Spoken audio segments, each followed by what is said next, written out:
आमच्या शाळेचे नाव श्री सगु प्रसादा रांजणी. आमच्या संपूर्ण टीमचे नाव द SBHS रांजणी. आम्ही सर्वांनी मिळून ही अपघात टाळणारी स्वयंचलित कार तयार केलेली आहे. याची माहिती माझा मित्र रोहित सांगेल. ही सेल्फ डिफेन्स कार म्हणजे स्वयंचलित कार आहे. यामध्ये आपण lithium cell, buttons, motor shield, Arduino Uno, ultrasonic sensor, servo motor, IR sensor, buzzer, gear motor, त्यानंतर टायर, प्लाऊड याचा उपयोग केलेला आहे आणि याच्यात आपण कोडिंगसुद्धा केलेली आहे. याच्या पुढची माहिती माझा मित्र कौस्तुभ सांगितली.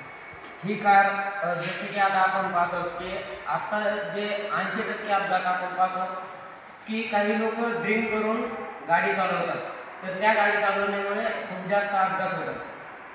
तर काही लोकांनी ड्रिंक करून गाडी जरी चालवली तरी ही गाडी स्वयंचलित असल्यामुळे ती त्यांना त्यांच्या घरापर्यंत सुरक्षितपणे नेऊ शकते.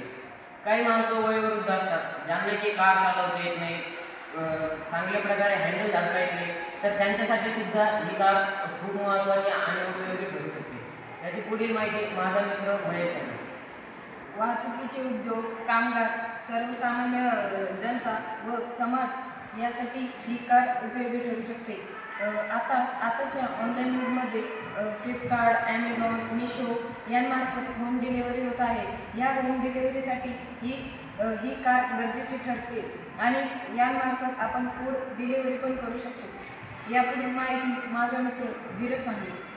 आपण या कारमध्ये बदल करून या कारला आपण बॉर्डरवरही सुरक्षेसाठी टाकू शकतो. जर आपण या अल्ट्रासॉनिक सेन्सरची रेंज वाढवली तर विदेशाने सोडलेली जी मिसाईल असेल त्या मिसाईलांना हा सेन्सर डिटेक्ट करून मिसाईल सोडांवर त्या मिसाईलला हवेत डिस्ट्रॉय करेल. यामुळे आपले संरक्षणही होईल आणि कोणाची जीवनहानी होणार नाही. आता ही कार तुम्हाला कौस्तुभ राजे चालवून दाखवेल. आता कसं आहे की असा प्रश्न उठतो की जर गाडीच्या पुढे काही अडथळा आला तर गाडी चालकाला कशी कळेल की अडथळा आला आहे. तर आपण या कारमध्ये IR सेन्सर आणि हे इकडे बजर बसवलेले आहे. जर IR सेन्सर समोर जर काही आले तर हा लाल लाईट लागून इकडे बजर देखील वाजते. आता आणखी भविष्यात एक दिवस पेट्रोल आणि डिझेलची कमतरता तर आपल्या भारत देशाला भासणारच आहे. त्यामुळे आपण या कारला आणखी मॉडिफाय करून यावर सोलार पॅनल बसवू शकतो.